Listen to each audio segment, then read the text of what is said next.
2024 সালে স্বাধীনতার নতুন যুগে প্রবেশ করে বাংলাদেশ। আশা ছিল ছাত্র জনতার রক্তে গঠিত নতুন দেশের পররাষ্ট্রনীতিতে হস্তক্ষেপ করতে পারবে না কোনো বিদেশি শক্তি।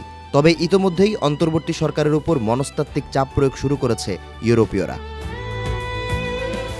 সম্প্রতি বাংলাদেশে নিযুক্ত জার্মান রাষ্ট্রদূত জানান, সমঝোতা অনুযায়ী ইউরোপীয় প্রতিষ্ঠান থেকে এয়ারবাস কিনতে হবে বাংলাদেশকে, অন্যথায় ইইউভুক্ত দেশগুলোর সঙ্গে ঢাকার বাণিজ্য সম্পর্কে এর প্রভাব পড়তে পারে।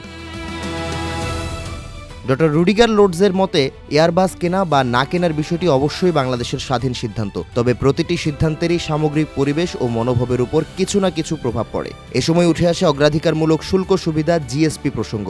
জানান, এ বিষয়ে আলোচনার অগ্রগতি বা সিদ্ধান্তের সঙ্গে জড়িয়ে আছে এয়ারবাস। এমন পরিস্থিতিতে কঠোর অবস্থানে অন্তর্বর্তী সরকার। পররাষ্ট্র উপদেষ্টা তৌহিদ হোসেনের দাবি, বিমান কেনার সিদ্ধান্ত যাই আসুক না কেন, ইউরোপ ও বাংলাদেশের সম্পর্কে এর প্রভাব পড়বে না। রাষ্ট্রদূতরা স্বাভাবিকভাবে তাদের দেশের বাণিজ্যিক স্বার্থ সংশ্লিষ্ট বিষয়গুলো প্রচার করেন, তবে বাংলাদেশ বিশেষজ্ঞদের মূল্যায়ন এবং জাতীয় প্রয়োজন বিবেচনায় ক্রয় সংক্রান্ত সিদ্ধান্ত নেবে। বাইরের চাপ বা মন্তব্যের ভিত্তিতে সিদ্ধান্ত নেওয়া হবে না বলেও পরিষ্কার করেন তিনি। 2023 সালে ঢাকা সফর করেন ফরাসি প্রেসিডেন্ট। এ সময় শেখ হাসিনার সঙ্গে বৈঠক শেষে 10টি এয়ারবাস কেনার প্রতিশ্রুতি দেয়ায় বাংলাদেশের প্রধানমন্ত্রীকে ধন্যবাদ জানান ইমানুয়েল ম্যাক্রো। তবে চলতি বছর আগস্টে যুক্তরাষ্ট্রের সঙ্গে পারস্পরিক শুল্ক নিয়ে আলোচনার সময় সরকার জানায়, বোয়িংয়ের 25টি উড়োজাহাজ কিনবে বাংলাদেশ, যার প্রথম চালান আসার কথা 2029 সালে।